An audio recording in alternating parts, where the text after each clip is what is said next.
All right, ladies and gentlemen, this is a giant celebration of all of you who buy my books, listen to my podcasts, listen through the advertisements on my podcast, all that shit. Because this episode marks the 20th anniversary of the Scott Sigler Slices podcast. It was just the Scott Sigler audiobooks podcast when it came out. However, if you're just here to hear the story, y'all, you can simply go over to make this hit 00:00, like colon, hey, colon, 00, oops, colon, 00. And hey, Cobalt, always good to see you, sir. And then I will start the story. And it's a little bit of a longer story today, but I'm going to have to get at it right away. Michael Moore, how are you, sir? We got to get that Fortnite cooking, man. I lost track of it. I still have it on the computer, but definitely get some Fortnite balling going on in there. 20 effing years, you guys. It's crazy. It's so crazy. My beloved AB Sigler just popped into the chat room. Everybody say hello. We have been doing a ton of work on our audio and our whole setup upstairs. We got some new, I guess you'd call them accessory trees. So these are things that, like, the speakers are now up off the desk, brought up a little bit at ear level. Wonderful. I have a mic set up so that I can record music. I mean, my cousin can record music anytime he wants to. Edward Rocco, does my heart good to see you in here. How are you? How is everybody? 20 frickin' years. It is absolutely bonkers. It is messing with my head just a little bit. So, I know I have nieces that were not, baby, were they alive? I think was Riley alive when I started podcasting? I don't think so. Robert Brisson, how are you, brother? Good to see you. That's all right, Michael Moore. We'll get some. We'll get something figured out. We'll get something figured out. Michael Moore, you're really going to want to tune in next week because you're always very attentive with interesting commentary when we do business-related stuff on here. And next week, we're going to be talking about how Meta, the fuck sticks over at Meta, have just gone ahead and decided they're just going to take all my shit for free, scan it, use it to train their LLMs and their AIs and all that other stuff. And it's not just me. It's pretty much every friggin' author in the world. But, you know, that's the oligarch mentality, man. Just fucking help yourself to everybody else's work. Don't tell anybody. Don't compensate anybody. It's all good. So we're going to talk about that next week. So that should be fun. Dr. Daniel Baker, PhD, in the house. Recluse Mage in the house. Good to see you, motherfuckers. So we're going to have some fun tonight. Tonight is going to be a party. Deep Cuts is going to be a big party. Hopefully I won't get too in my head with flubs in the story and everything like that, which I sometimes do. TC3, new junkie here, big fan here. What's up? Everybody please say hi to TC3 on the YouTube. And speaking of YouTube, all you people watching on YouTube right now, click like, hit that bell. And if you're not subscribed, get your bitch ass subscribing.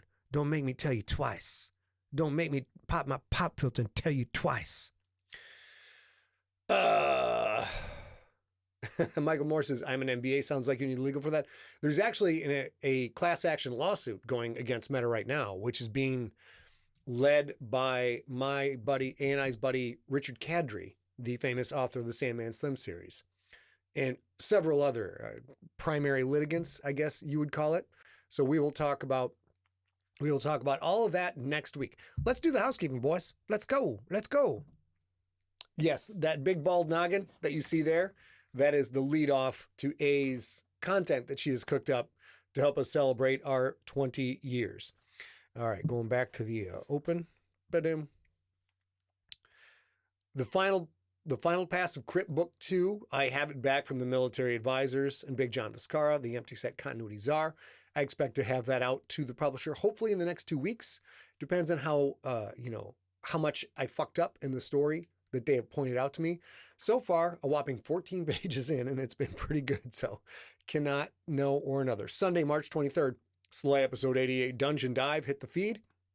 Tuesday, March 25th, Deep Cuts 43, Things pro authors wished they'd known before getting published went live in the feed. And you guys can go, whatever channel you're watching on right now, if you missed it, you can go back and watch that live, or you can watch the replay of that, or the audio will be edited and in your podcast feed. Sunday, March 30th, tonight's Slay episode 89 Dungeon Dive hits the feed. Tuesday, April 1st, Sigler Ascension Day. Tonight's Deep Cuts, 20 years of podcasting. Deep Cuts 44 will go live in the feed. We expect, hopefully it's going to be a really good time. Wednesday, April 2nd, a live read of Slay episode 90. To Cordis we will go. That's going to be live read. And Deep Cuts 45, motherfucking meta stealing my work to train its AI. So we're going to get all that info. Sean Dyer in the house. Chris Grawl, free range puppies. Oh, that's right. Chris Grawl. Thank you, Gary Lindros. Gary Lindros is a dog. He's a dog, ladies and gentlemen. One time I left a lot of money somewhere and Gary had to go get it. Gary's like, we call Gary like, Gary, you still in the state? And Gary's like, well, yes, I live here. I'm like, you're going to have to go get some money for me, Gary. Hey, Scotty, baby, I got your money. And yes, he did get that money. So Gary is the bomb. Oh, and of course, Saturday, April 5th, let us not forget, oops, still counting down. Wait, let me get my countdown up. There we go. Let's not forget Saturday, April 5th. First Saturday of every month, it is the Junkies Zoom Hangout, anchored by Steve the Iceberg Rickyberg. And he's going to hang out for 7 friggin' hours, 4 p.m. to 11 p.m. Pacific, 7 p.m. to 2 a.m. Eastern. You guys can pop in, chat with other junkies. I'm usually almost always not there because I'm jawing at you guys all the time. Sometimes A pops in, sometimes she's not there, but it's all about y'all. It's all about y'all. So if you guys want to hang out with other junkies, grab your own beverage, jump into the Zoom, you can pop in and out, say hi to everybody. It's a really fun community. It is a good time. So get that done. Marble Gargler in the house. Rob Otto, charm this armor right here. Yeah, Rob, you are made of charm. Actually, I'm being facetious. Rob is one of the most charming motherfuckers you will ever meet in your entire life. Ping Pang Pong. That's right, Daniel Baker. And who? Did I miss anybody else coming in the house? No, we're good. We're good. All right. Dun, dun, dun. Okay. Cobalt, I want my $2. All right, you guys, that is about it. I'm going to jaw with you for another 2 minutes, 28 seconds. And you can fast forward to 00:00 if you're watching this after the fact and you don't want to hear all this wonderful jibber jab. I think it sounds pretty good to my ears. We did a bunch of work on everything. So, let's get ready to get into it. I still can't quite get over 20 years. Who we got out there on Twitch? Who's on the Twitch today? Let me see if I can go through and see. Of course, we've got Recluse Mage, a friend of the show, a regular. Looks like I'm on Twitch. Yeah. Sometimes it's me, sometimes we don't really know. We just log on and shit just kind of happens. So anybody on Twitch, say hello. We got a bunch of people here on YouTube. Wonderful. Glad to see all of you. Facebook is anemic today. Wonder what's going on. You know why? Because I just said FUCK meta, and they're like, oh, here's our AI throttling you down, sir. We're just going to throttle you the F down. That's what they're going to do. Sounds good tonight. Richard Bennett, thank you very much. I think it sounds good. We did have several technical issues. We've been trying to work it out. I did a test stream earlier today, and that seemed to go very well. And I've got myself, a little bit of scotch. This is my scotch glass. Let's go to Maine. Jamie, can you go to Maine? Go to Maine. This is Manhattan. Southern tip of Manhattan, maybe, something like that. I don't know. Where my wife is from. So that is why we have the Manhattan glasses. They are great. They are great. All of you are great. Yeah, Meta is always listening. The AI stuff is just spooky. I've done a couple episodes on this. It really surprises me. Hey, Dale.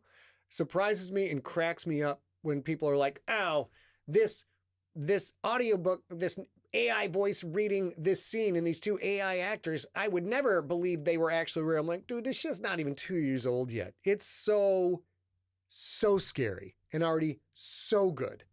And in 2 more years, I guarantee you we will not be able to tell the difference at all.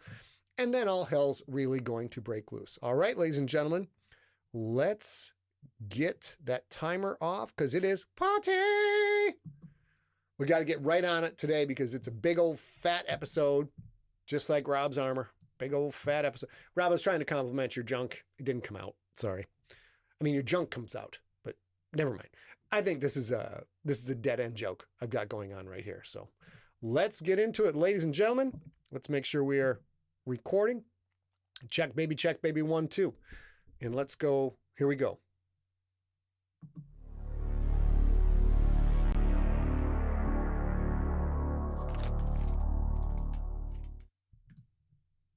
Previously on Slay. Lincoln and Billy went to Israel to recover an artifact, the cursed armor of Sir Arnault the Pure. Huge and strong, the empty suit of armor proved to be a difficult adversary. Lincoln got slammed into a dungeon wall and broke his collarbone, but Billy was able to save the day by knocking off the helmet, which rendered the suit inert. Successful, they stuffed the armor into a bag of holding and headed back to the old stone church, both to tend to their wounds and to see if Ariella would finally tell them why she wanted the armor in the first place. And now, episode 89 of Slay.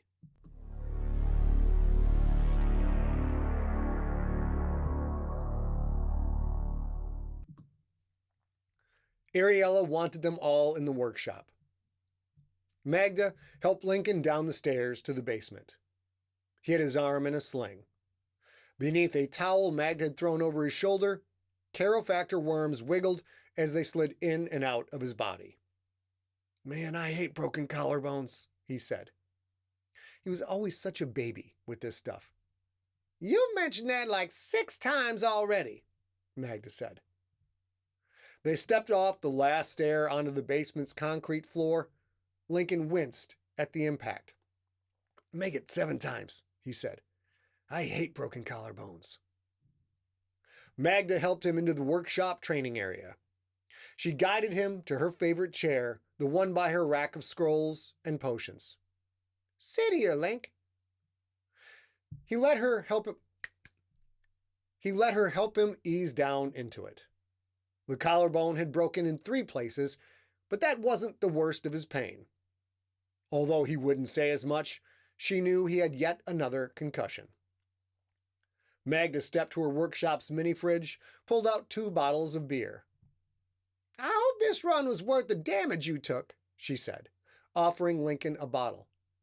If the armor doesn't do what Ariella thinks it will do, you got all jacked up for nothing. He looked at the bottle, then up at Magda. Yeah, fuck it, he said. Why not? She opened his bottle, then hers. They clinked. Here's to you making it back here yet again, Magda said. Link nodded. They drank. One of these days, she knew he would go out for a mission and not come home again. The way he pushed himself, a horrible ending felt inevitable. Having Billy helping him now, though, made things a little better.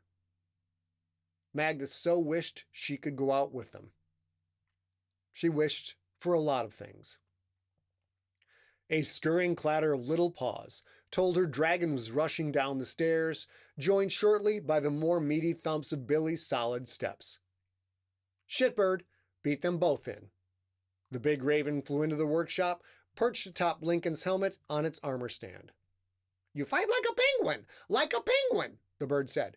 A penguin with 1 wing. In lieu of any response, Lincoln took another drink.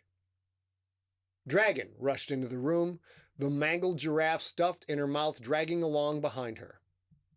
She dropped it at Lincoln's feet, yipped playfully at him. Magda snatched the toy and tossed it onto the training mat. Dragon sprinted after it, pounced on it with a tiny, angry growl.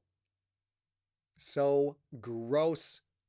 Magda wiped her dog spit wet hand on her pajamas. That toy was soaked. And filthy, too. Had the pup been out back again, dragging it through the mud? Billy strolled in, the bag of holding over one shoulder, a bag of chips in his other hand. While Magda worked on Lincoln's wounds, Billy had put his gear away, then stowed Lincoln's, then eaten 2 paninis, and a quart of cottage cheese, and an apple, and some leftover potato salad. No one needed to ask where he put it all. One look at that muscle-thick body answered the question. Babe, are we okay? Okay. Sorry, guys. The click-clack of Ariella's heels descending the steps. Billy set the bag on the workbench. Billy set the bag of holding on the workbench, pulled out a chip, and bit into it. The crunch drew Magda's attention. She tilted her head to the right, reading the label. Lil B, are those Munda Cool Ranch? They were actually labeled Fool Ranch, some copyright thing with Doritos, probably. Billy nodded as he chewed, tilted the bag toward her. Magda reached in. Just as she pulled out a handful, Ariella entered the room. She saw the bag. Disgusted, she shook her head. You Stoonods know you don't have to eat that store brand crap anymore. You know this, right? I actually go grocery shopping so you all have real food to eat. That she did. Between the takeout Link picked up when coming home from hunts, the magic panini press, and Ariella's grocery runs, there had never been so much healthy, good-for-you food in the old stone church. Billy, thankfully, got out from time to time and brought home the bad-for-you food he and Magda both craved so much. Billy tilted the bag toward Ariella. You want some? Store brands are poor people food, she said. I don't eat poor people food.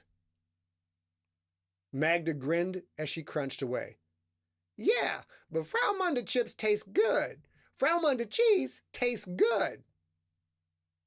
Ariella's nose wrinkled. Frau Munda Fizzo might taste like pumpkin pie, but I'd never know because I wouldn't drink the filthy swill. Billy, put the arm on the workbench. Billy shoved another handful of chips into his mouth, brushed Fool Ranch powder from his hands, then pulled the cursed armor of Sir Arnault the Pure from the bag. It was like watching a connected set of clowns being hauled out of a tiny car. He laid the armor lengthwise on the bench. Either Sir Arnault had been one huge motherfucker, or the dark magic of the Ba'ashim made the armor bigger. Magda's workbench island was 7 feet long. Most of the sabatons extended past one edge, while the damaged gorget rested with the other. Rested even with the other. Standing, and with the helmet, the suit would have to be close to 8 feet tall. Even though the armor was solid steel fused with filament, it bore the dull, black color of weathered cast iron. Thick, heavy plate. The shoulder spikes were a bit ridiculous, sure, but they still looked mean. Billy pulled the helmet out of the bag, set it atop the dented breastplate. The visor's 6 vertical slots made the helmet look like it was grinning with a mouth of tall, gapped teeth. Giraffe still in her mouth, Dragon growled low at the hulking rig. Billy fished around in the bag of holding. He pulled out a black gemstone the size of his fist. Then there's this nasty-ass thing, he said. Ariella, what do I do with it? Eyes fixed on the armor, Ariella didn't answer him. Yo, head bitch in charge, Billy said. Earth Ariella? She glanced at him, at the stone in his hand. Oh, right. The gem, she said. I forgot about it. Set it aside. I'll see what I can get for it later. Magda, can you reattach the helmet to the armor? I don't need it permanently affixed yet, just enough to connect it. Magda stepped to the workbench. The buckled straps that had held the helmet on were inside the gorget. To protect them, one more try, sorry about that. The buckled straps that had held the helmet on were inside the gorget to protect them. It hadn't protected them from Billy. They were all cut or ripped apart from when he had decapitated the thing. She would have to fix those later. Luby, pull on those feet, Magda said. Let the forelegs hang down over the edge. Billy did as he was asked, then returned to eating his Fool Ranch chips. From a workbench drawer, Magda removed the great equalizer of repair, a roll of duct tape. She put the helmet in place, fixed it there with long strands of the silvery stuff. She patted the helmet. Will that do? Probably, Ariella said. Now, where is your ear cuff? Magda pointed to the tool pegboard on the wall. Right there. Put it on, Ariella said. Magda glanced at Lincoln. Why? Link's right here. Just do it, Ariella said. She had that boss bitch tone again, but there was more to it this time. A quiet urgency. Perhaps even a hint of desperation. Magda had heard Ariella speak like that only once before, when she had told Lincoln how to use the medallion that let him visit Sam on the shelf. Something was up. Magda walked to the pegboard and slid the cuff onto her ear. Okay, she said. Now what? Ariella nodded toward the training mat. Go lie on your back. This was getting weird. Still, Magda did as she was asked. She lay down on the mat, stared up at the ceiling, at the support timbers installed to replace the ones Billy had accidentally burned to cinders. Ariella put one hand on the battered black helmet. With her other, she reached to her turquoise necklace, gripped one of the golden charms with her thumb and forefinger. Shomer ayin, betini yaktani netzer, olam, she said. Yidin nepesh hadash, es shalom tavar ajabo yab. The armor shuddered a bit, its ancient steel rattling. Magda did not like the sound of it. What was this bitch up to? Magda Magdalene, close your eyes, Ariella said. Just as you use the cuff from the Lynch and Lynchburg, to intertwine with Lincoln's Hayes' Cimarel, I want you to intertwine with the cursed armor of Sir Arnault the Pure. See yourself inside the suit. Do it now. Correction. What was this crazy bitch up to? Ariella, this mat is hurting my fat ass, Magda said. You can't get on a goddamn mat. Oops, sorry. Screwed that up. You can't just do it, Lincoln snapped. He looked jumpy, a little wide-eyed. He closed those eyes, rubbed at his temple. Well, yelling like that didn't truck well with a concussion. That is what he got for being an asshole. Sorry, Mags, he said. Please just do what Ariella asks, okay? Did he think he had figured out what Ariella was up to? He had gotten all busted up fetching the armor. Broken collarbone, a big bonk on the noggin. The least Magda could do was give this the old college try. All right, she said. Here goes. She closed her eyes. She did what Ariella asked, imagined herself inside the armor. Time passed. How much? Magda didn't know. A few seconds, A few hours? Open your eyes, Ariella said.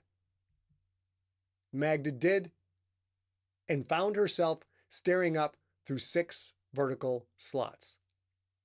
Well, god damn, she said. Her voice, it sounded odd, tinny and muffled, like she really was inside the armor. Sit up, Ariella said. Sit up and stand. Magda put a hand down on the mat to push herself up, but when her palm touched, she felt nothing. Felt nothing, yet heard the clonk of steel on wood. She froze. Sit up, Ariella said.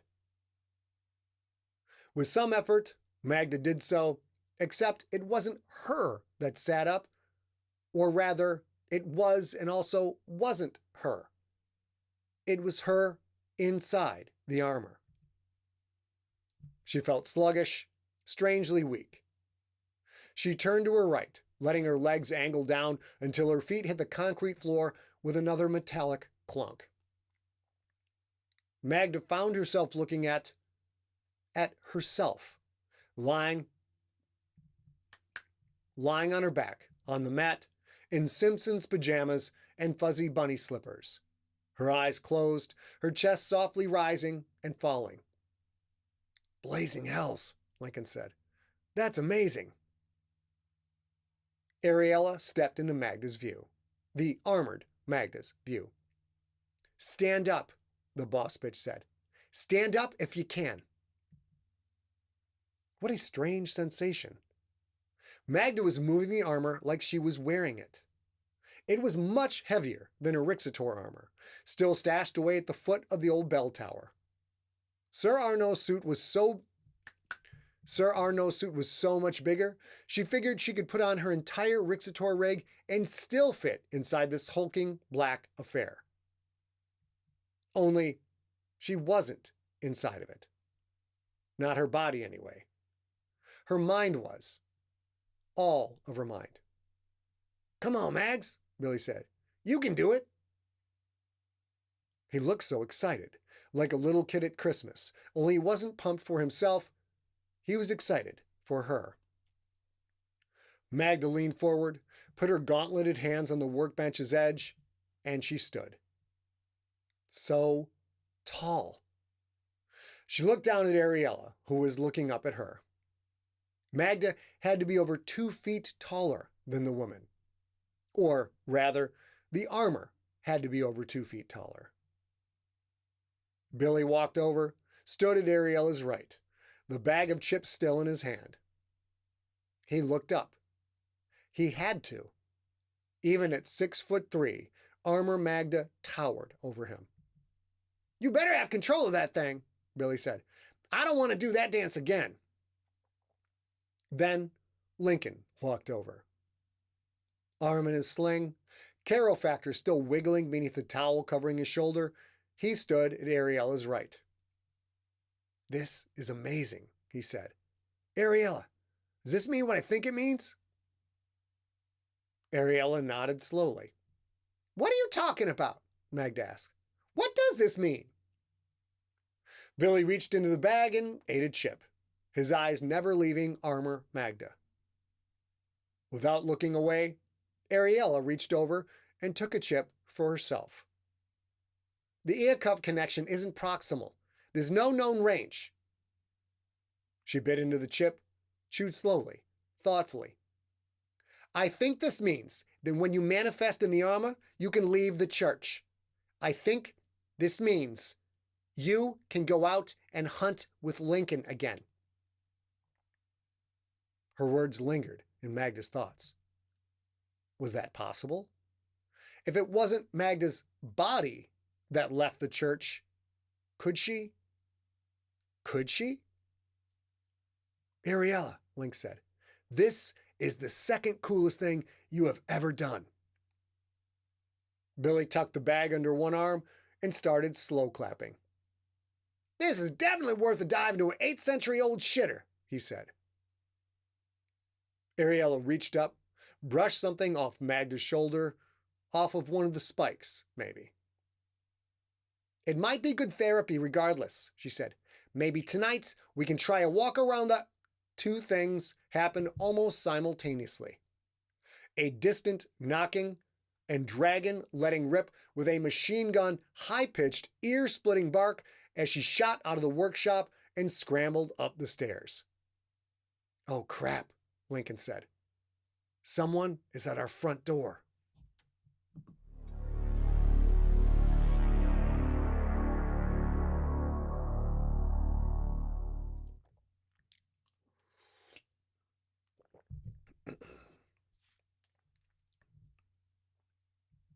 "That dog's bark is ridiculous," Lucas said.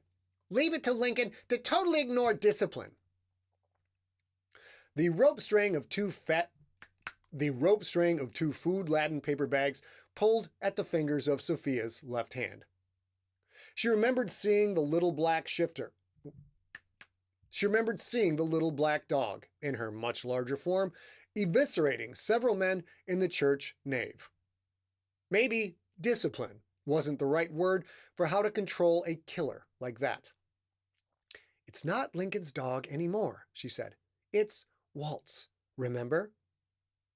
Lucas huffed. "Walt. No one's around, sis. I think we can use that loser's real name." "You will not use his real name under any circumstances. It's not just for his safety. It's for Magda's, too. Get me?" Lucas grunted. Sophia took that as an, "I got it." With her right hand, she knocked on the church's beat-up front door again, heard another frenzied round of barking. "This is stupid," Lucas said. "We should have just called him." "We did call him. Twice. He didn't answer or return the calls. This way, we make sure he obeys." Which, at its core, was a ridiculous thought. Lincoln Franks never obeyed. "We should be wearing our real gear," Lucas said. "I hate being exposed like this." Sorry. They wore what they always wore on the surface: a white button-down and brown polyester tie. A white button-down shirt and brown polyester tie for both of them, brown polyester pants for him, and a brown polyester skirt for her. The outfits, and a touch of filament concealer, hid her Kel-Tec CP-33 quad-stack .22 pistol at the small of her back and the Gerber combat folder knife strapped to her inner thigh, and hid Lucas's LAR Grizzly .45 Automag pistol and his super cool kukri shapeshifter knife, plus a few vials of holy water, a shield wand each, and various meshwork gadgets, of course. When they wore their cloaks and armor, they had those same outfits as their overlay, unless they had to blend in better somewhere else. For this run, though, Sophia didn't want their full Rixator gear, as they might draw the attention of any meshworker of sufficient skill who happened to be nearby. Not that anyone was nearby. The old stone church was the only still-standing building for several blocks around. "You hate everything, little brother," Sophia said. "Can you stop bitching for 5 minutes?" He glared at her, drew in a breath to complain or to say something nasty, but Sophia had had enough. She dropped the one surefire bomb she knew would shut him up. "Dad never bitched," she said. "Never." Which was a blatant lie. When Jacoby Franks had been an active Rixator, he'd constantly complained about unfair treatment at the hands of Bastion commanders, but Lucas had been too young to remember that. Her comment choked the words in her brother's throat. His face reddened. "Fine," he said, and stared straight at the door. Sophia sensed movement high above, started to reach for her pistol. "It's Fiachna," Lucas said. "He's been there for like the last 20 seconds. Sure enough, the Raven, who Lincoln called Shitbird, circled high above. Lucas had sensed Fiachna 20 seconds before she did. amazing. The barking continued. Little dog barks were one of the world's most annoying sounds. Sophia suspected the church contained a transit hub. It was old enough and had the right architectural feel to it. Lincoln was a beast of a fighter. He was loyal and tough, but he was also lazy. She couldn't imagine him schlepping his ass to the Lumencia train station every time he needed to go hunting in other cities or travel to Cordis. If the church did have a hub, he kept that secret. Hell, he hadn't even told his own brother and sister about the church itself until after the fight against Dante Oganov and his minions at Callista's ridiculous dance club. And he had lived here for what, 5 years? The barking stopped. The door opened inward a few inches. Lincoln peeked through the crack. Black jeans and a flannel, his arm in a sling. What in the unholy fuck juice of a banshee blowbang are you two goddamn dipshits doing here? Maybe in another life, Sophia could have at least one sibling. That was nice. The Clastator sent us, Lucas said. Your presence is demanded. Come with us, right now. Sophia groaned inside. As long as she was wishing, maybe she could also have one sibling with a goddamn ounce of common sense. Come with you? Lincoln was already a hair's breadth from blowing his stack. Great. How about, instead, you both take a broken broomstick and... He trailed off, stared past them out to the street. You two gap-brained dolts drove the fucking Woody here and you parked it out front? Why didn't you just save some time and set off a fucking 4th of July fireworks show that spells out Lincoln Franks lives here in 100-foot fucking exploding letters? We called, Lucas said. Not that you would lower yourself to answer. Lincoln sneered. I've been a little bit busy. Not that it's any of your business. You called? Good. You left a message. I'll get back to you. Now, fuck off and get that car out of here. He stepped back to slam the door. Lucas blocked it with his hand. Lincoln shoved the door harder. Lucas had to lean in a bit, but the door didn't close. Good God. Was Lucas stronger than Lincoln now? No, that couldn't be. Lincoln's bum arm threw him off. Had to be that. Lucas, Lincoln said, take your booger-crusted fingers off my door before I rip them off and shove them straight up your ass. Lucas laughed. You're going to whip me with only one arm? I'd love to see you try. God, the two of them. Lincoln, this is important, Sophia said. Let us in. She raised her right hand, held the red paper bags in front of Lincoln's face. We brought a peace offering. You know Magda loves big nasties. Lincoln stared at the grease-stained bags. He blinked. His anger eased some. That was nice of you. He stepped back, opened the door. Come in, but make it short. I want that car out of here in 5 minutes before someone steals it. Sophia would love to see someone try and steal it. Woody, her heavily armed and armored filament-imbued 1989 Turbo Dodge Caravan, had a security system that could swallow souls. Literally. She and Lucas stepped into the vestibule. Billy stood a few feet away, the fluffy black dachshund. Okay. Billy stood a few feet away. Billy stood a few feet away. The fluffy black dachshund, its tail swishing like mad, held firmly in his arms. No electric motorcycle charging up. It was probably in that new but made to look old garage. New ceramic tile. The walls had been painted. That water-spotted ceiling beam had been replaced. "Hey, Sophia," Billy said. Billy looked both scared and relieved. Who had he thought might be at the door? Sophia nodded. "Hi, Walt." "Hey, Lucas," Billy said. "Fuck you, Walt," Lucas said. "Place is looking better, Lincoln. I guess the mercenary business is paying better than ever, huh?" Lincoln shut the door. "Knock it off, fuckstick. And this is Walt's home, too. You show some respect." Dragon squirmed to get free.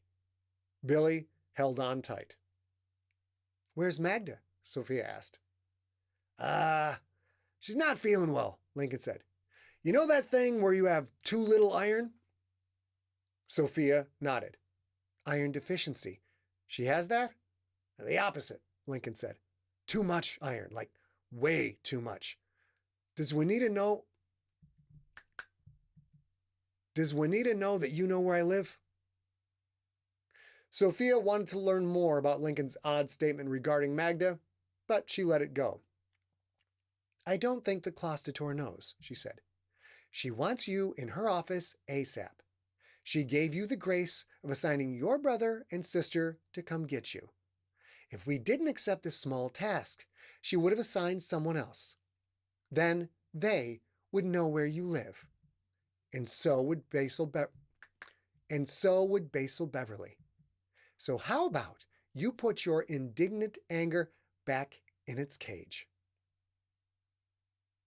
Lincoln stared for a moment, fury still swirling in his gaze, but he softened. "Okay, I get it," he said with a sigh. "But forgive me if I don't get on my knees and bow in gratitude for you two showing up here unannounced."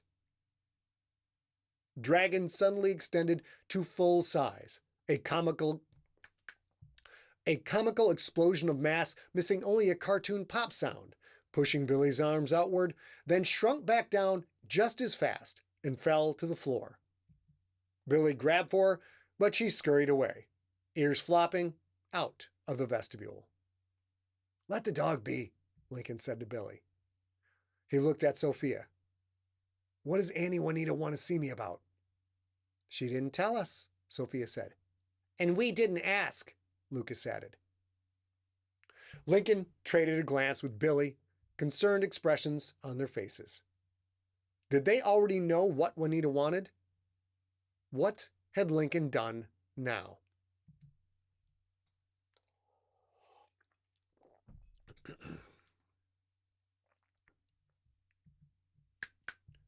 What had Lincoln done this time? "Enough chit-chat," Lucas said. "Let's go. We'll drive you to the train station." Lincoln lifted his slung arm. "You think I'm going to Cordis with a busted wing? Keep dreaming. I'll go when it heals." Lucas leaned forward, his upper lip curling into a snarl. He looked so much like a young Jacoby, it startled Sophia a little. "You'll come now," Lucas said. "You can walk or I can drag you. Your choice." Billy took one step toward Lucas. "Best put the brakes on that attitude, Junior." Lucas postured up, his eyes crinkling with delight. Lucas and Lincoln had one thing in common. They both loved to brawl. "Listen, punk," Lucas said. "If you—" Little Dragon came tearing back into the vestibule, ass over tea kettle, dragging a battered stuffed giraffe. Billy reached for her again, but she dodged him easily. She skidded to a stop and tossed her head. The dirt-streaked giraffe landed at Lucas' feet. Dragon play-bowed and yipped. Lucas looked down at the toy, then at Billy, then at Lincoln. "She wants you to throw it for her," Lincoln said. Lucas sneered. Too cool for school. But Dragon yipped again, and the sneer faded. Lucas picked up the giraffe. Dragon spun in yipping circles, well past the point of pure insanity.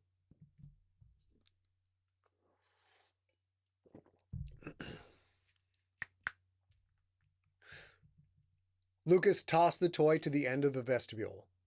Dragon shot after it, snatched it, shook it so hard a leg and a bit of white fluff spun away, ran it back to Lucas, and again tossed it to his feet. And then Lucas Franks, the surliest young man in existence, actually laughed. He grabbed the toy and threw it again. Dragon chased it down. "She likes you," Billy said. Lucas nodded, threw the toy a third time. "Yeah, I guess she does." "Don't get a big head," Lincoln said. "She likes everyone." Sophia set the big nasty's bags on the floor. "She sure didn't like those men who came here uninvited." Sophia remembered seeing Dragon, the full-sized version, tearing 3 men to pieces in a tsunami of blood, body parts, and broken furniture. Lucas threw the toy again, wiped his hand on his pants leg.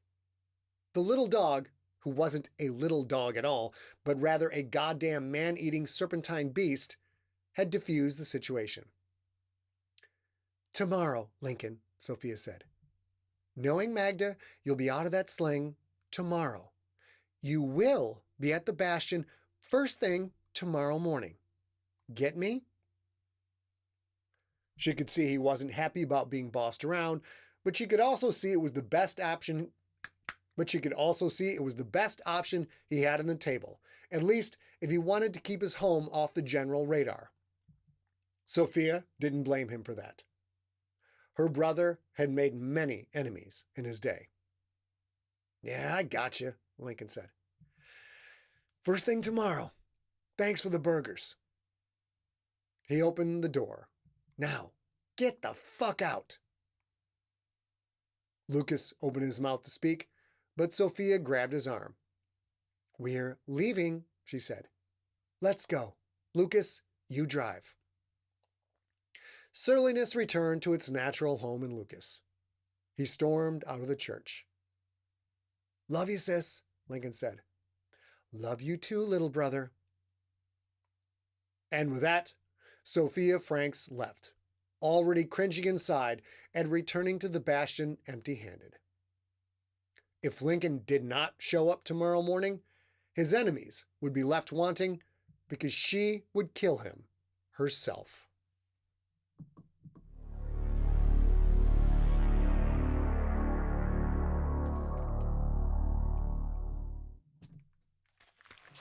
Boom shakalaka. There we go. Another setup episode. You know this. You can't be bashing people over the head all the time. It gets boring. It gets boring to bash people head over the time. I've read many, many, many a book so jam-packed full of great action, and like every chapter is just nonstop action. And like about, halfway through the book, I'm like, gosh, here comes another action scene. "Hey, Donna, how you doing? Michael Grace in the house? Yeah, you need to watch Roadhouse." Everybody needs to watch Roadhouse. Again, I've not watched the new Roadhouse because there isn't a new Roadhouse. There's only Roadhouse. All right, ladies and gentlemen, Ariel girl herself's going to come up here. We're going to need a minute or two to dial in, make sure her microphone's dialed in, she can hear herself. And then we're going to start celebrating 2 decades. 2 decades of podcast dominance in the world of fiction. Yes. Thank you, TC3. I appreciate that. Steve the Iceberg, Ricky Bird, Roadhouse 2, The Road-Inning. Yeah. Rob thought, everybody says that about me. Thought you'd be bigger. But I am tiny. There's nothing anyone can do about this. Throat's starting a little dry there, but fortunately, the doctor I saw today prescribed scotch. That's a fact. Let's go to chat. Baby girl, come on up whenever you are ready. She is bringing up some beverages so that we can toast. We can toast to each other and toast to all of you because motherfucker, 20 years. 20 years ago, this month, maybe even this week, maybe it was last week, I dropped my first episode of Earthcore. And don't know how many of you in the room were there for that first episode. Well, actually, technically, no one was there for that first episode because I didn't know what I was doing. I figured out how to put out an episode, and then I went to work trying to build up an audience. So I've often joked that the first episode was listened to by 3 people, me, the evil queen, and then me again, because no one else was listening to it. So, but eventually that changed quite a bit. We're going to go over a lot of this information when A comes up. But we wound up at one point, fucking 20,000 people were listening to that thing. Pardon my guess. Oh my God. It was crazy. It was crazy. Whoops. It was crazy how much it all blew up. But a ton of fun. And let's get a deep cuts. Save that. Hey, Dollface. That's for you. Thank you, Pumpkin. Okay, sure. Let me get more of my stuff in here. Get your stuff, girl. Get your stuff, girl. Let's go. Here we go. Here we go. Here we go. Here we go again. Goes this weakness, man. Okay, then chilling. Minding my business. There's brother going on. I couldn't believe it. Wicked. Had to kick it. I'm not chill, so I asked for the digits. It's not quite in the right order, but it's close enough. All right, ladies and gentlemen, switch back over. Cobalt says that was fantastic. Cobalt, I think I out of the corner of my eye, I saw some of your comments.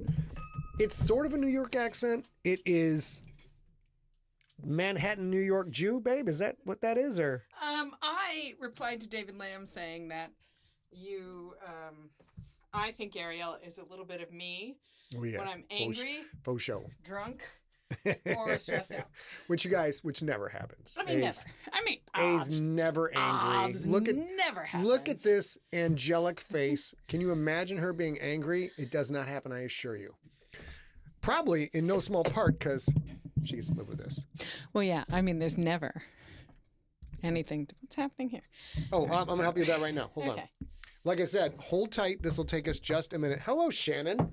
We haven't seen Shannon here for a while. My sis has joined the chat. Okay. So let me mute you first, Peanut Butter. All right. So don't. If you want to talk, it's going to be very, very loud. Okay. Well, I'm not. Y'all can't really hear. Oh, that was also loud. Oh, it stings. Oh, when you slam the microphone into the level of pain. Steve the Iceberg Rickyberg, you will notice we have a shock mount on this new microphone. I'm gonna try, it's end address. I'm gonna try and get it to you like kind of here. Will that work? I mean, it's way too high. So too I mean, high? I can do this, but how's that better? It's like this. Can I do? Yes, I you see. can. Like yeah, this you sure is can. what I want. You sure can. How does this sound? Tyler, I see your question. We'll try and get it. Let me take a screenshot of that real quick. Shit, I lost the mouse again. God damn it. 20 years back. Yeah, there you go. Can you just stick it on the desktop here? I'm wicked. I stick it. That's cube. That's cube, baby. That's cube. All right, ladies and gentlemen. Once again, if you're joining late on YouTube, smash a like, ring the bell, subscribe, all that other happy horse shit. Ring the bell. I don't think there's anything you can do on Twitch to help us out. I don't know either. We'll figure it out. But first of all, before I go any farther whatsoever, let me give a huge. Oh, baby, hold on. We got to get your beverage, don't we? Yes. Do you want me to do that now? Yeah, fuck yeah. Let's go. Yeah. Let's go, boy. Well, we're gonna start here then, before the show. It's a party. It's a party in San Diego, ladies and gentlemen. Show them what you're doing, tiny dog. One. You get the sound. I somehow can't. Sometimes A's drama instincts are like, show them what's making the noise, and then it's cooler. Actually, you know what? You know, you're right. Let them. You know what? Fuck them. Let them figure out what that noise is. I was trying not to make noise. Come on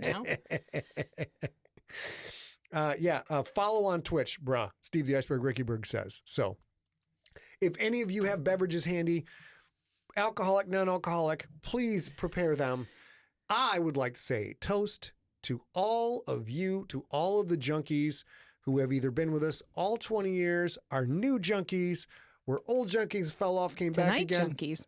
Anybody who dipped their big toe in the water of Scott Sigler audiobooks and Scott Sigler slices. Cheers to you. And I have, here you go, baby. And I have this wonderful life. We get to do creative things, get to make cool things for cool people because of you guys. And that is the way it is. Cheers. Yeah. Now, Scott is not drinking champagne tonight, but we always do. See? No, I'll finish it. No, I'll be a big boy. you can't. Why? Please trust me. Okay. So he doesn't really love the champagne, but he loves to toast with champagne if we're celebrating. Because so we did that. Baby likes toast champagne, and with Yeah, baby champagne I love. if baby likes toast champagne, I like toast champagne. I'm a simple man, you guys. I'm a simple man. I want to write stories. I want to eat food, drink scotch, and then make sure this lovely, lovely creature is happy and fulfilled.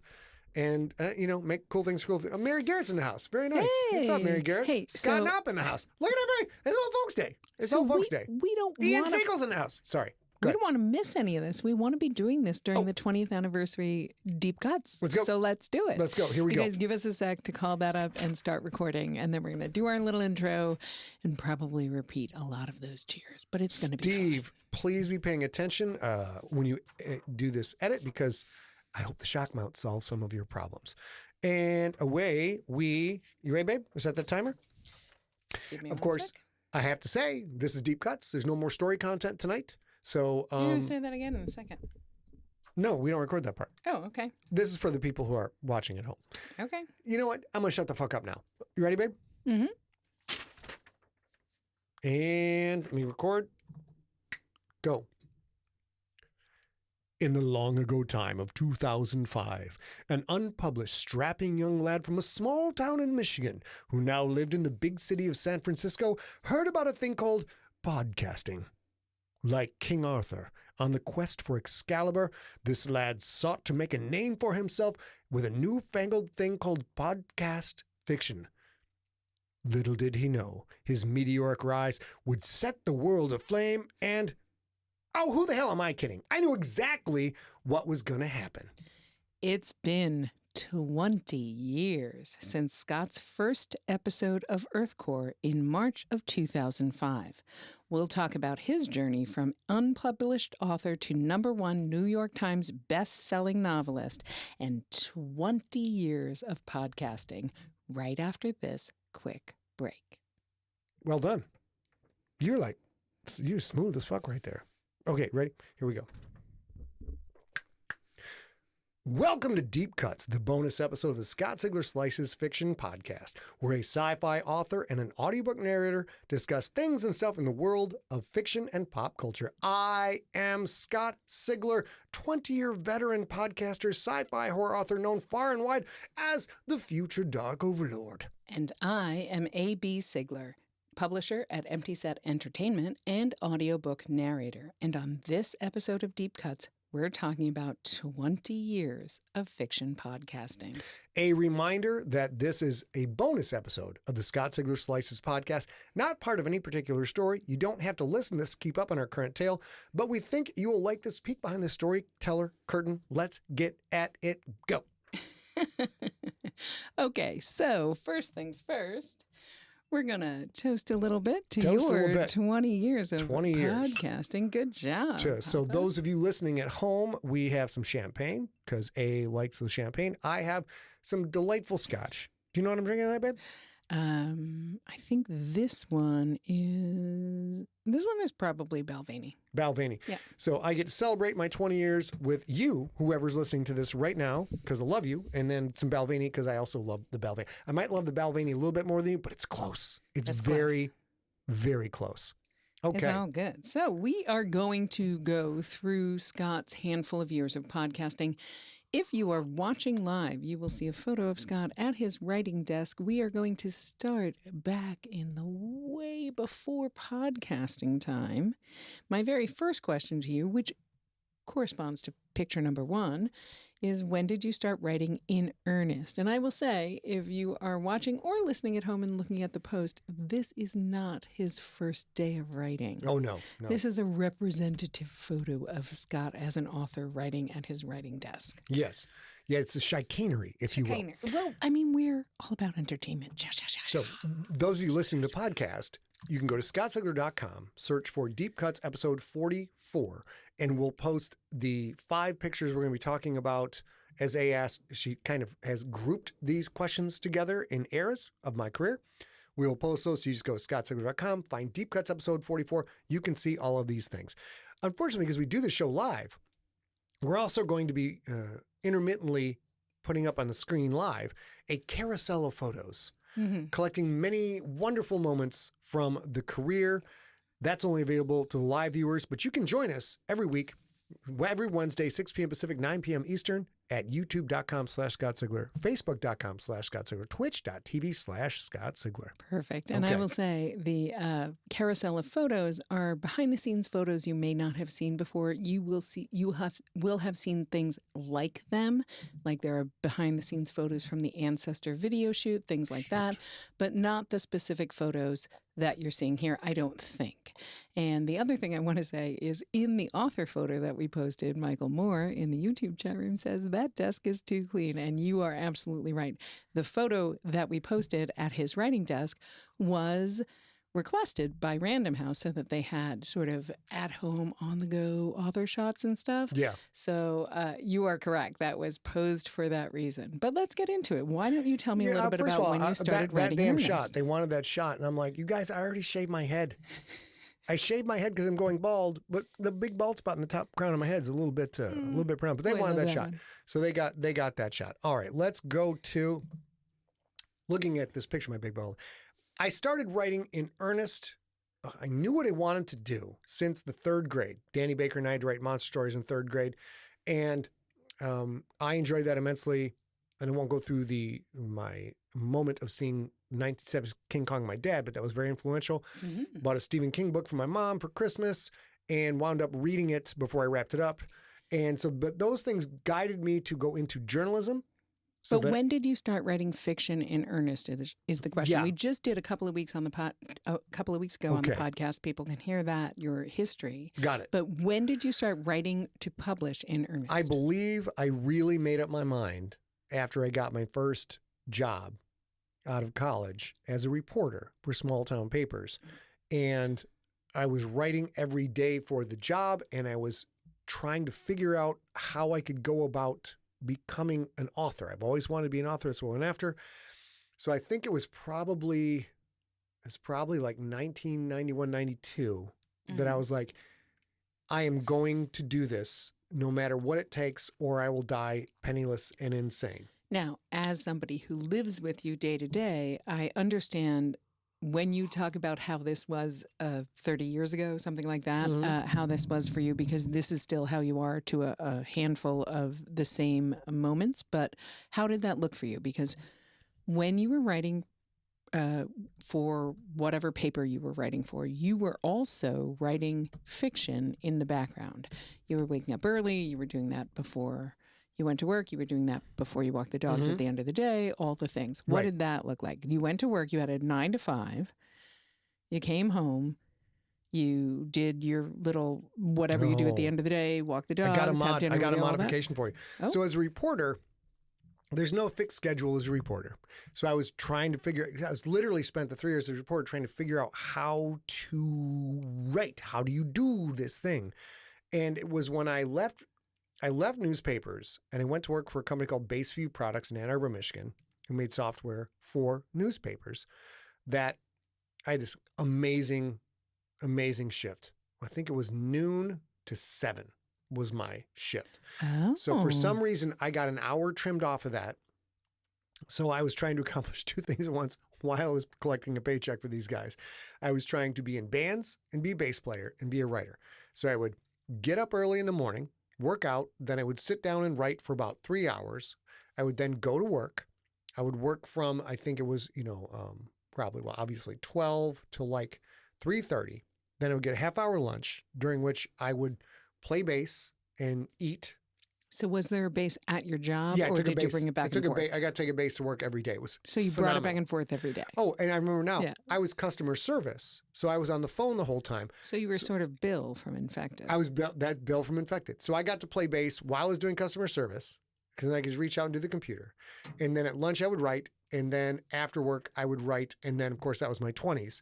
So I would go out with the gang from Baseview and throw down and drink many cool beverages. So that was the start. So that really gave me, here's a fixed opportunity for me to have a hard schedule, which as a former athlete, I appreciate, because if I can have a fixed schedule, I start at this time, I do these things, I finish at this time. that helps get my brain dialed in. So I was writing before work, at lunch, and after work for several years. So we're talking about the early 90s. Early 90s, yep. Because Scott is a verbose mofo and we have a short podcast to go through 20 years. I'm going to do this. Moving on up.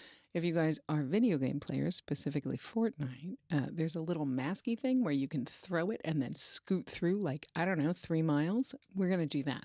The next thing we're going to do is say Scott is a professional writer who's working on his fiction. He's a professional journalist working on his fiction. Mm-hmm. And then zip, bam, boom, he moves to San Francisco in 2000. 2004? 3 Let's go with that. It's a little bit before my time. Let's go 2003. It sounds about right. You are already a journalist. You are already writing and submitting novels to be published. Right. And then, so let's say it's 2004. He moves to San Francisco. You move to San Francisco. You work for a company that asks you to, or accepts your permission when you say, hey, I want to do this podcast for the company for free. Oh, my God, I believe that might be Voce? No, that was Baseview Products. Okay. And is this the next picture? Just keep running through these for a while. Okay, I'll tell you when go back to the others. Excuse me, that was gross. So I was working for Baseview Products in Ann Arbor, Michigan, and they had a wonderful business model where they basically did a radio show for a Fortune 500 company. They're like, well, Oracle has 20,000 employees. That's the size of a small city. In a city of 20,000 people, you've got at least 3 radio stations, a couple of newspapers, and all of this media to keep everybody connected and build a community. Well, Oracle doesn't have that. So Baseview's thought was, we're going to hire ex-reporters to pre-interview key people like the great sales guy from Europe and the supply line manager from Texas, et cetera. And then the CEO of that company, in this case, Larry Ellison, would come into our studio, sit down, be handed a sheet with bullet-pointed questions, be able to ask bullet-pointed questions of all these people, and then, of course, just get the question going. They would then go in a normal conversation.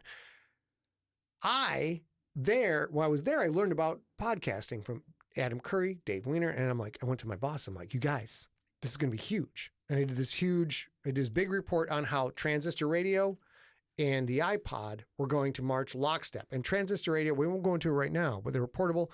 You get content anywhere else, which was FM radio and rock and roll at the time, and you listen to your headphones. It was the same thing. I'm like, podcast is going to be huge. So I tried to get them to get into podcasting, and they said, oh, that's wonderful. That's just a delivery mechanism. We don't care. That's fine. Just whatever. And so I then was like, great, I'm going to, you ready for this part of the story? Or do you have a question? So then I find about podcasting, and I realize this is like the radio serials of the 30s and the 40s. Sorry. Baseview is in Michigan, right?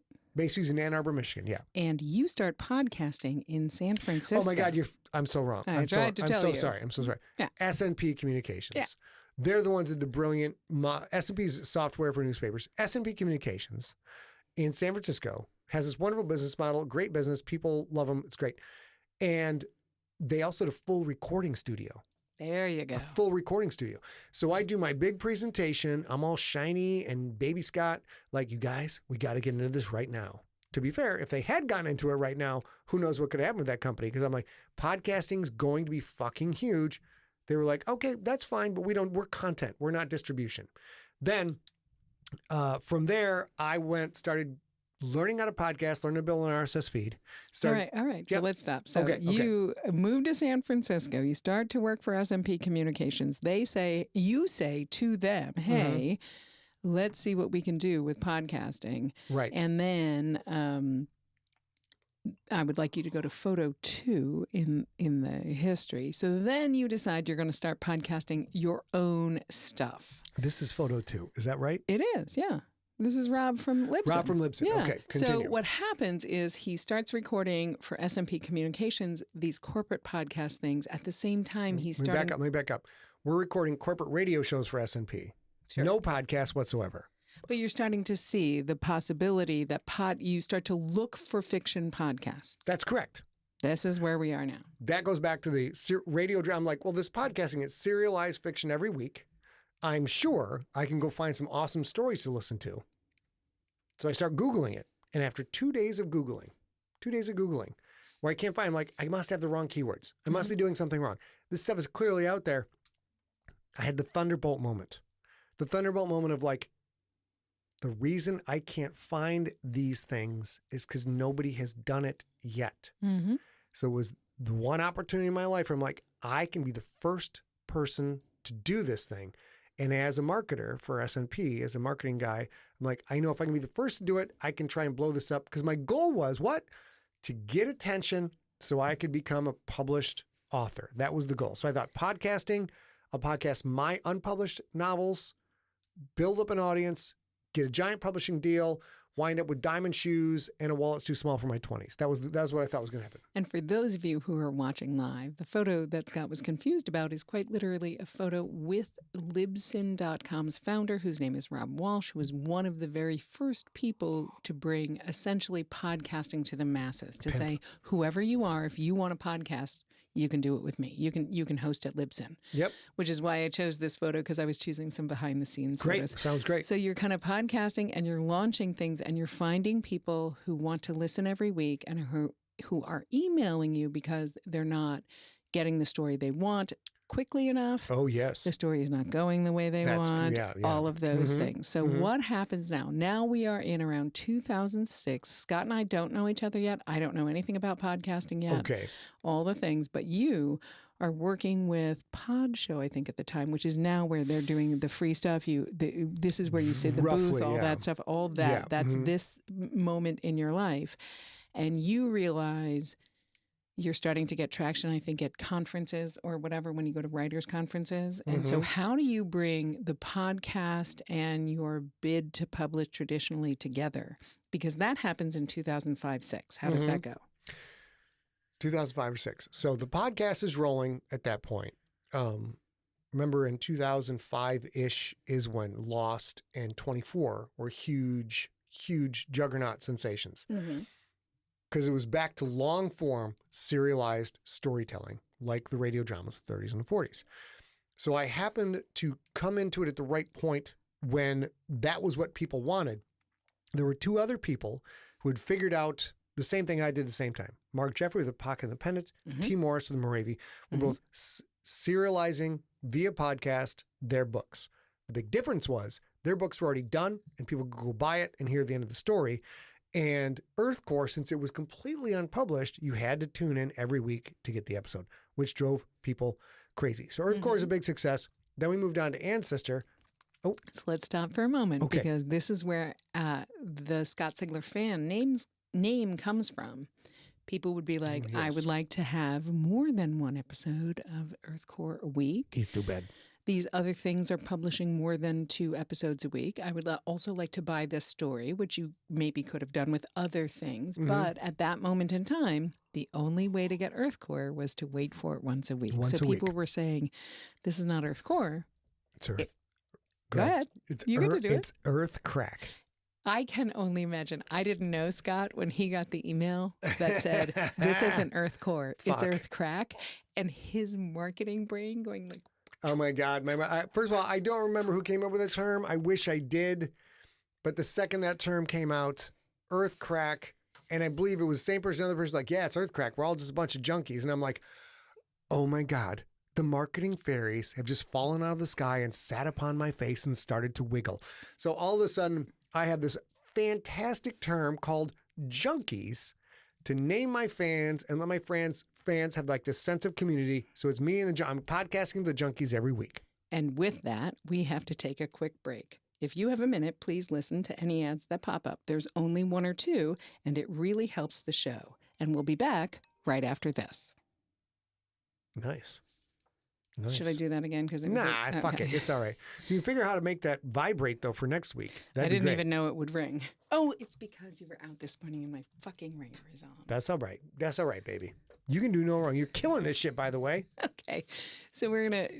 I am going to read that again just in case Steve, our engineer, wants that. I just want to get a save here, and then let's hit it.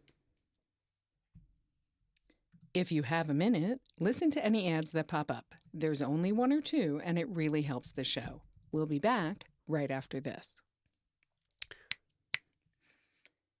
Oh, sorry. Just welcome back to Deep Cuts. Oh, right. That's right. Welcome back to Deep Cuts. This week, we are talking about 20 years of Sigler Oh, my God. fiction podcasting. Oh, my God.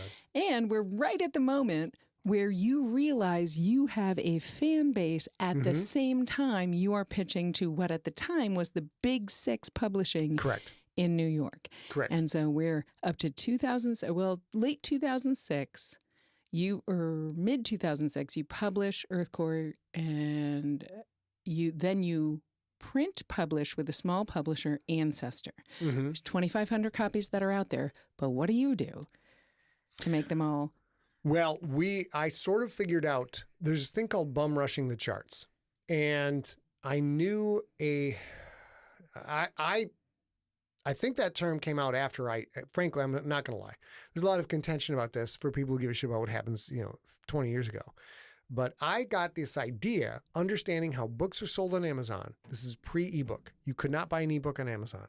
I think you could buy an audiobook at Amazon. That's how long. There were no audiobooks. There were books on tape. Books on tape. Yeah. There were books on tape. Audible had just started out, so it's this little baby company, not the juggernaut it is right now.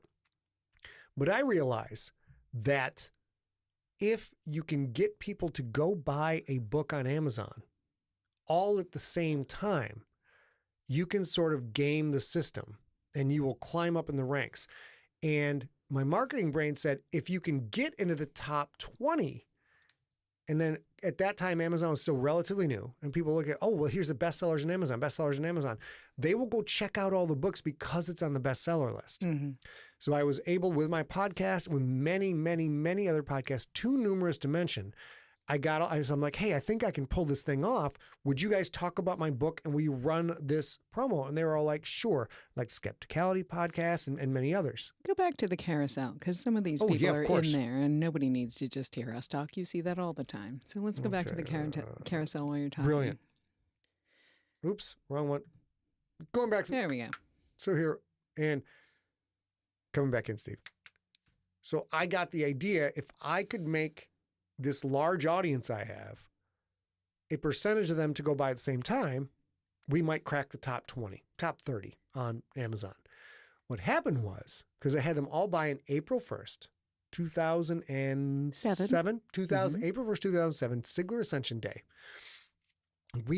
This little imprint from Canada, Dragon Moon Press, with no marketing budget, no advertising budget, no distribution, then that book, being only sold from Amazon, wound up being the #1 book in Amazon on sci-fi, #1 book in horror, was the #2 product in the entire store behind Harry Potter and the Philosopher's Stone. Yep. So literally out of nowhere. Now, another thing had happened at this point, which was I was with the Jabberwocky Agency as my agent for 9 years, slugging away in the trenches. Great guy, great company, worked their asses off for me. They couldn't find the right sauce to get my book sold. So after 9 years, while I'm still at S&P, I had to be like, I gotta switch to somebody else. Had a new agent, which came via, I'm not worried about that. Is it Big Bang Bang Doc? The Cory Doctorow one? What's the name of this? Bing Bong. Bong Bong. Boing Boing. Boing Boing. So I had a new agent, which came courtesy of a connection over at Boing Boing. And this guy was trying to figure out what to do with my work. He sent me Rewrite Infected. I'd been with him about 3 months when Ancestor drops. So he had just had Infected, a book no one had seen yet in New York, on many new desks of people who didn't know me. And while this thing was out there, we do the Ancestor Ascension Day thing. And I am the second biggest book in the world because of the podcasting audience. New York lost their mind. They couldn't figure out how I had done it. They didn't know what a podcast was. They couldn't understand what was happening.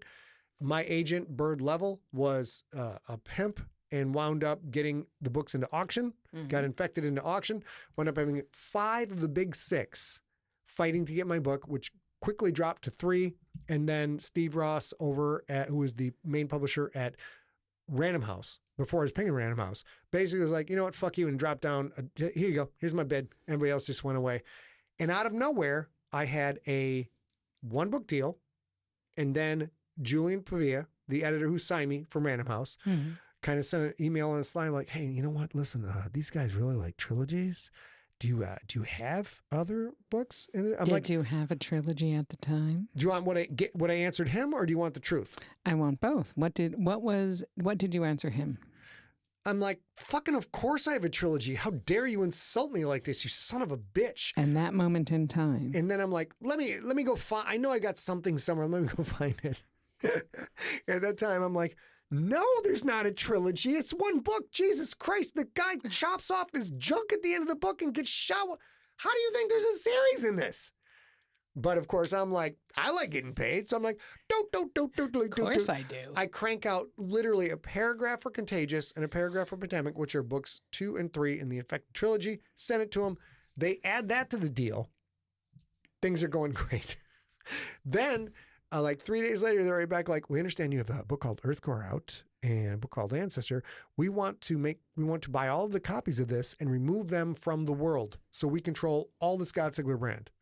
So now, and then I'm like, okay, well, you guys got to publish those books. So now it went from a 1-book deal, 3-book deal to a 5-book deal. All of this happens in a matter of literally 3 weeks. And we wind up with the deal. Everything's great. Week 4, Rogue Pictures buys the movie rights to Infected. So I've been slugging away for 15 years. All of a sudden, everything happens all at once. Does that answer your question, ma'am? It does answer my question. So listen, you jumped a lot, which is awesome because we need that. But I need you to go because now we're going to jump forward because he moved a whole bunch through. So he wrote a handful of books for Random House. We formed a business in 2013. We're not going to talk about that because it doesn't matter because you will see what we did as the business as we move forward. Okay. But we are going to go to 2014. I need you to find, if you want to find picture number 3, that's picture number 3 when you were going to talk about Random House, which you jumped the gun and talked all about. Let's is one of the things that Scott and I did when we first early started working together. And Nocturnal went from a live podcast to a book. And when Scott talked about they went from a 1-book deal to a 3-book deal to a 5-book deal at Random House, they were buying up what existed. And he subbed in Nocturnal, which he was actively podcasting, which people really seem to like, for one of those books. And this was a photo that we did. I actually took this photo. This is Scott's dog, Emma. Yep.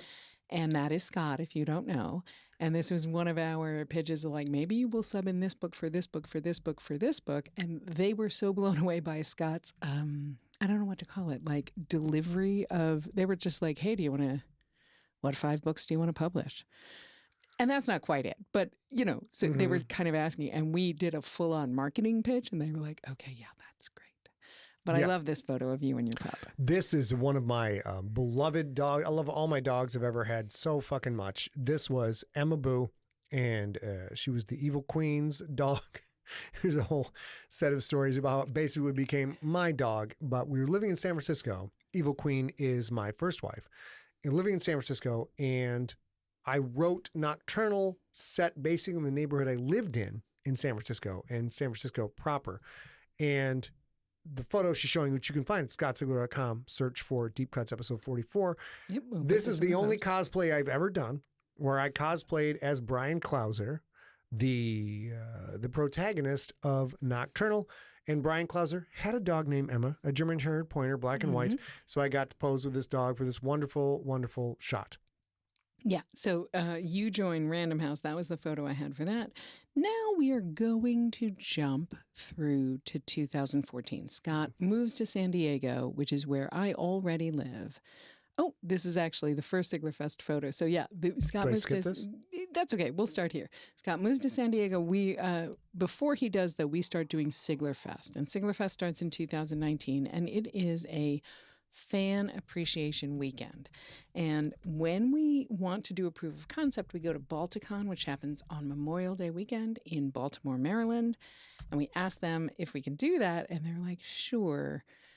We want to do it the day before it starts so that people who are already going to Balticon can do this as well. We do that. That photo that you just saw was the first Sigler Fest, and that is our friend Bruce Press at the first Sigler Fest. One of the things that has been part of Sigler lore, not just Sigler Fest lore, but Sigler lore since that first Sigler Fest, is something called Tuaca. Oh, Jesus. Jesus. Am I drinking Tuaca in this shot? Oh, yeah. Oh, my God. So, my cousin... Oh my God, fucking shot of Tuaca, you son of a bitch. Oh, Lord. I told you guys it was worth showing up live. Okay, all right, fine. Fucking show them. So, at Siglerfest, oh, Lord. The unofficial drink of Siglerfest was a liqueur called Tuaca. And if you don't... The taint juice of the Roman legions, according to my cousin Francis Dominic Olivieri, who was out on bail at the time, had nowhere to go. So he's like, hey, what do you think, you guys? Maybe I could crash with you with this Dragon Con bullshit? No, it's not. It's not Dragon Con, buddy. What was it? Balticon? Balticon, Dragon Con, whatever the fuck. It's a con. I'm going to crash at your room for a while. Shows up in his orange and black Adidas tracksuit and his stupid hat, and teeth are not a tool. Nails on in the house. Apparently they are. So, Steve, you can cut that a little bit out.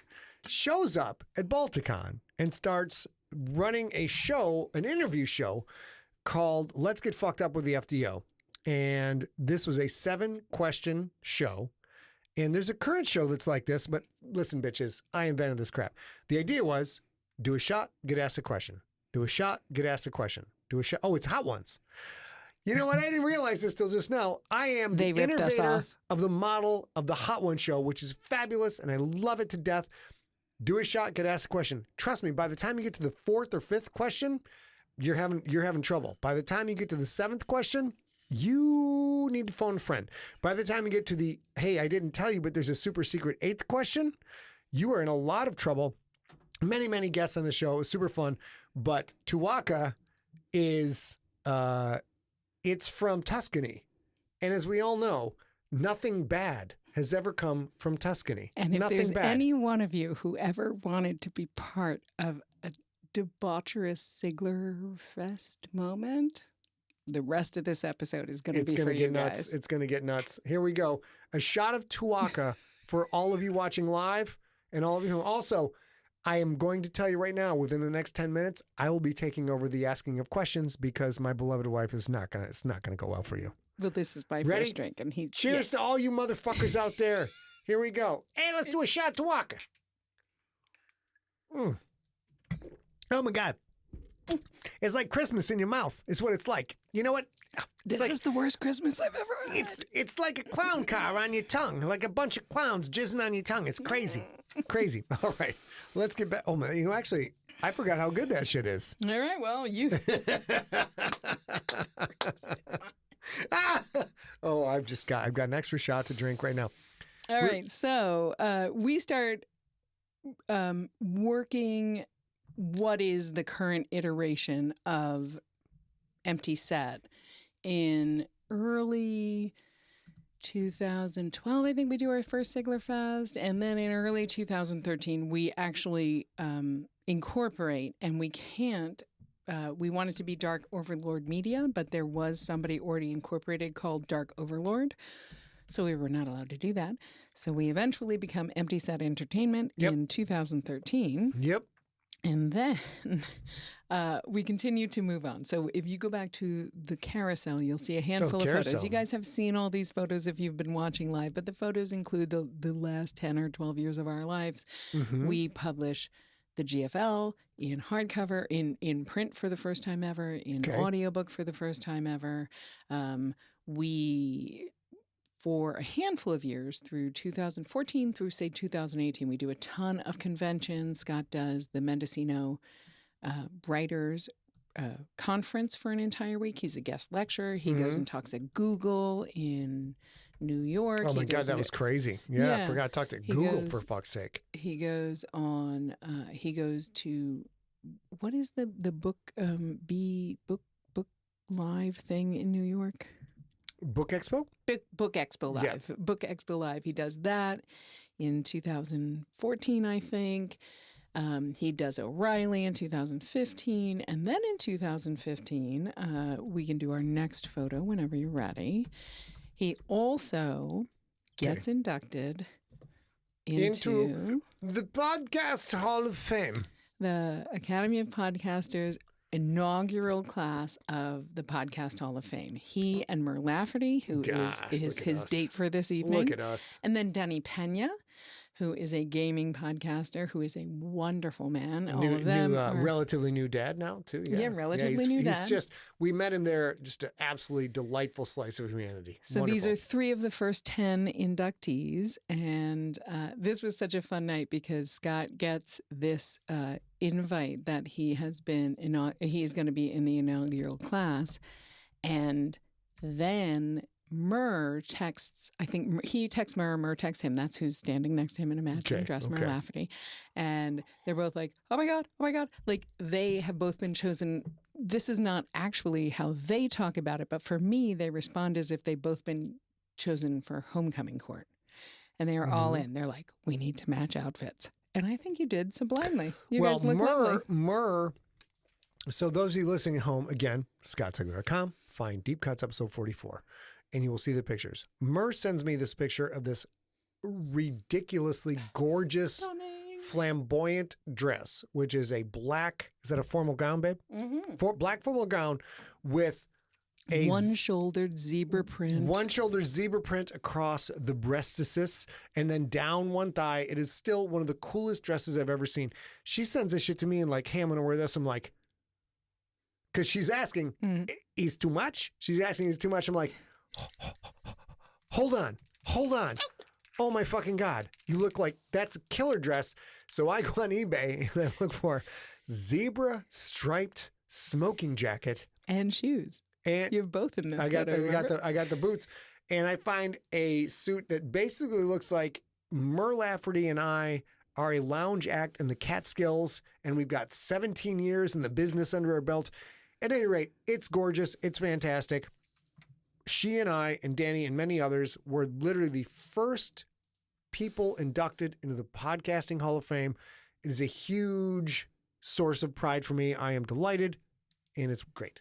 Yeah, and this class of Hall of Famers has continued since this year, that inaugural one. And as we celebrated earlier this year, our friend Jar Traub was inducted this year. Yep. It's a huge, huge thing because the legacy of podcasting, if you are coming to podcasting, this year, it seems like it's been going on forever, but it was really kind of fighting in the trenches to get your podcast out 2 decades ago. Yeah. Okay. And these guys did it.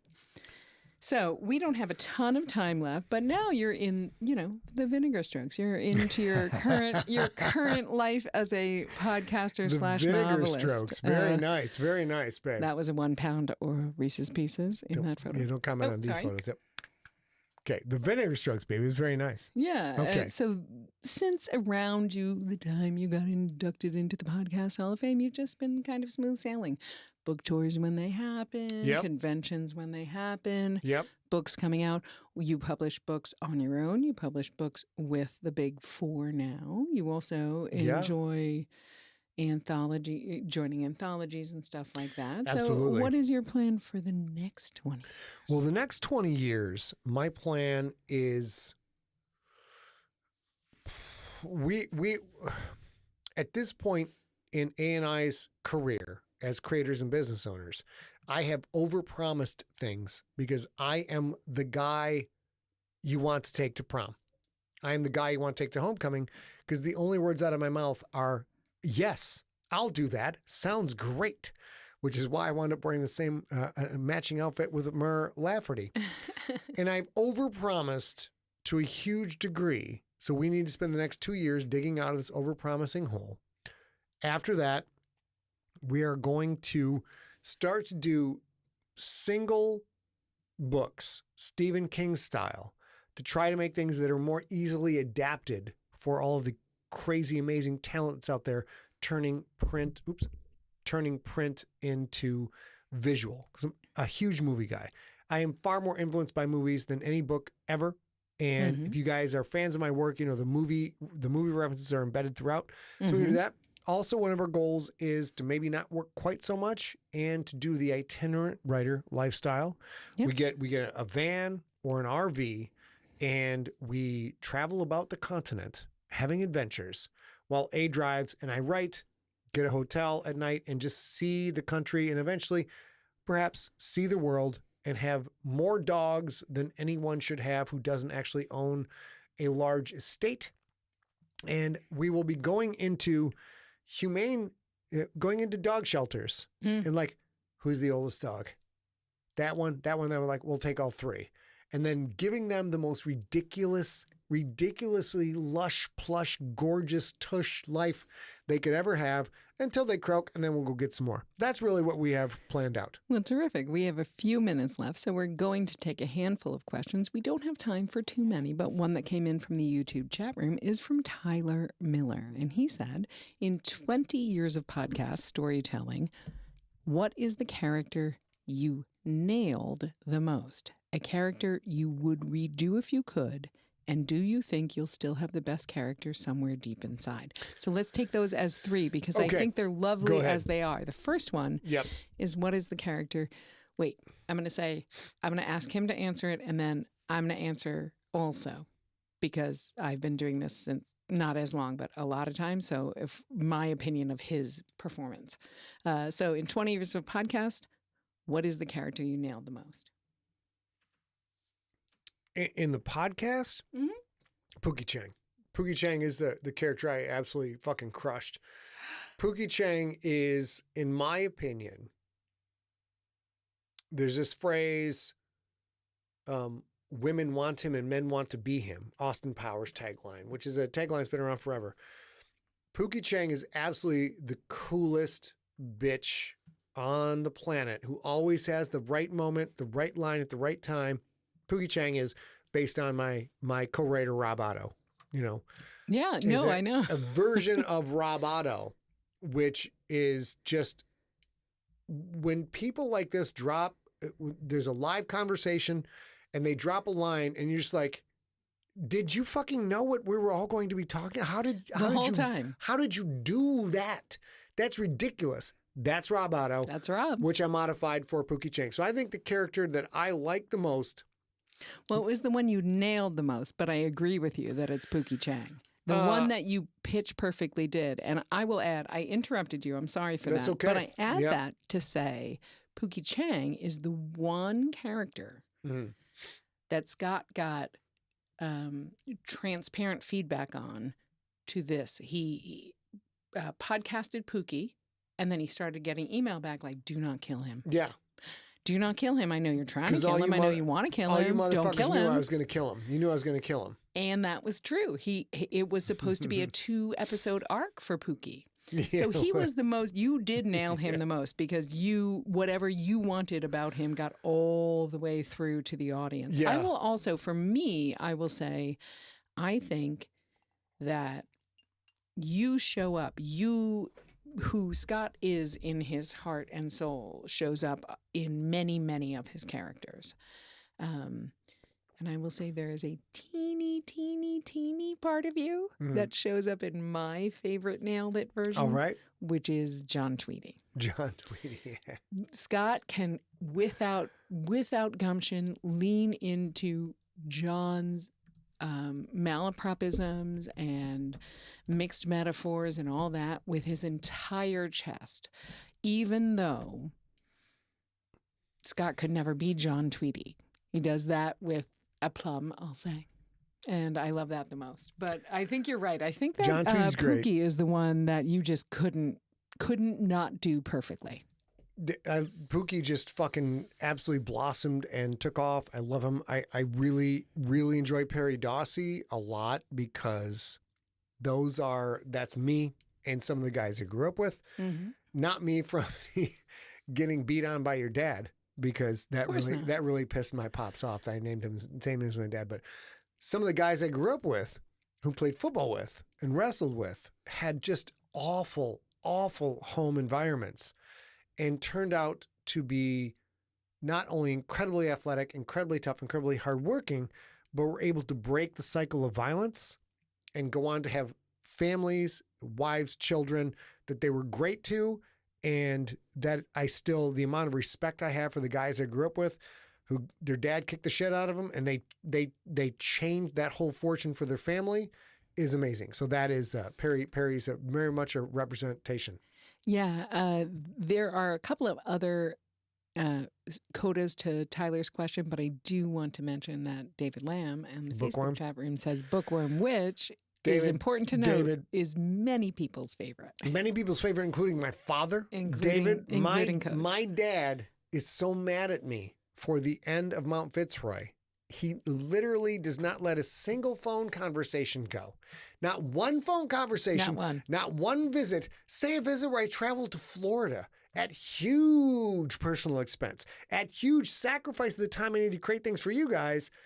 I go to Florida. The first thing my dad says is, I wish you hadn't killed my favorite character ever. Every and phone call. You had to get rid of him, but whatever, it doesn't matter.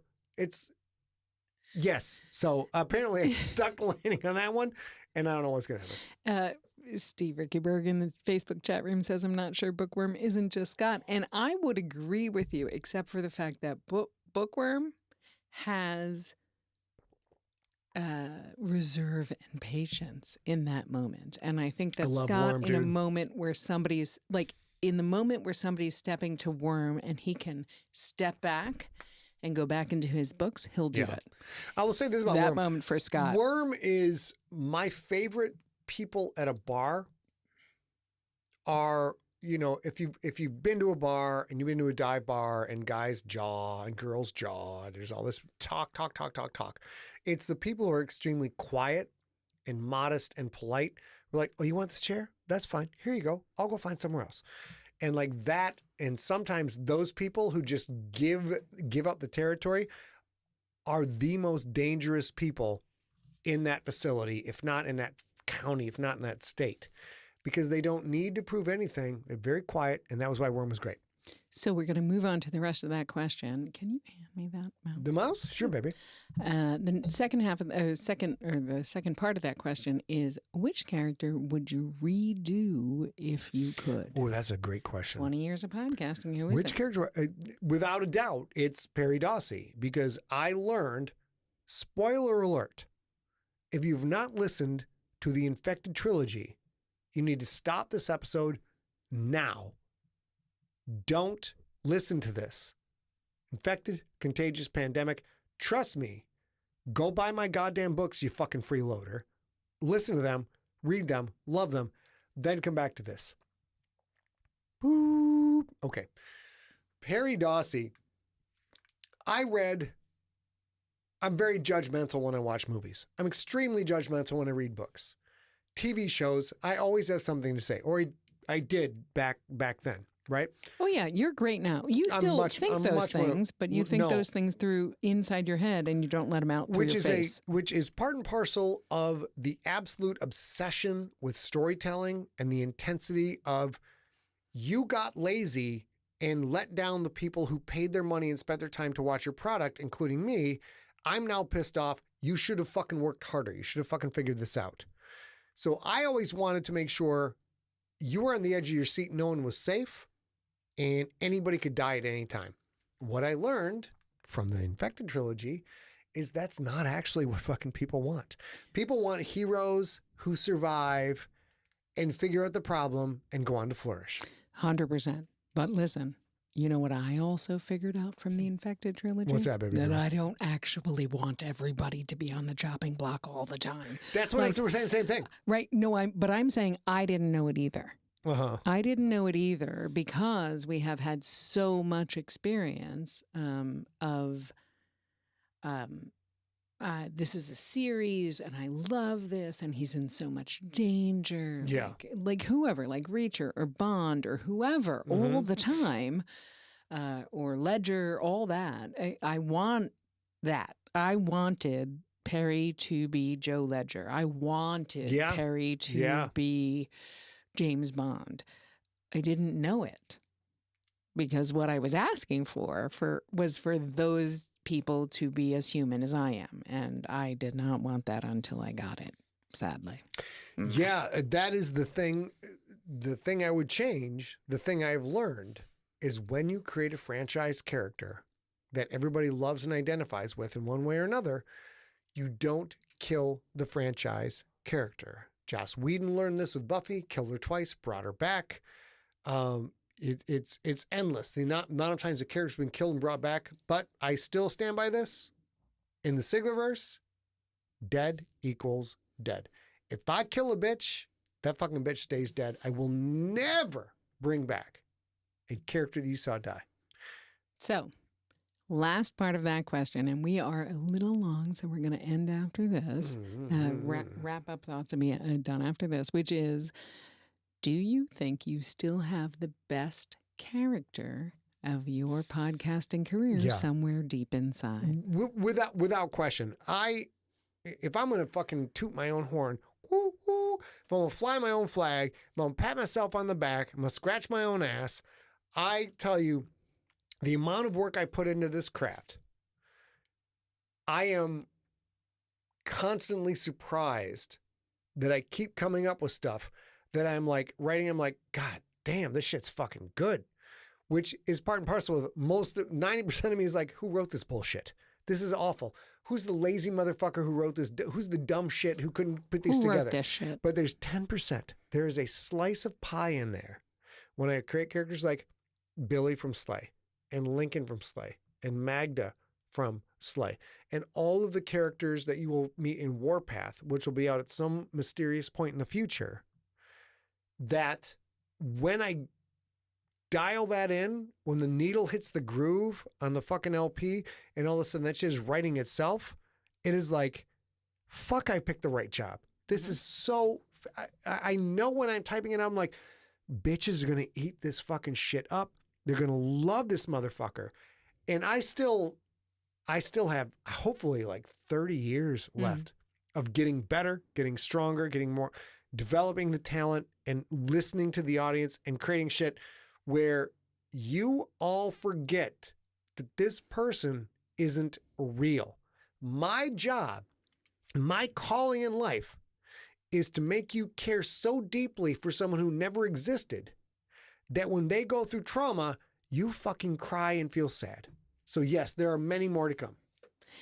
I'll sort of add to that and then give Scott the final word. But I will say, I am not sure that a whole cloth character that does not already exist is going to be the best thing Scott has ever written. What I will say instead is, for me, I feel like there are, in every book, including Slay, which is full of sex gnomes and dildos. Yes, a lot of dildos. There are things that help me be a better daughter, a better partner, a better sister, a better friend, a better human, because of the things that they go through. I realize, like, I can be in a terribly, terribly, terribly foul day, and still I don't have to poop on everybody who comes in my path or whatever, which Lincoln does through fits and starts and moments like that. So I am thrilled to death if the best character Scott has ever created has yet to be created. I am absolutely here for it.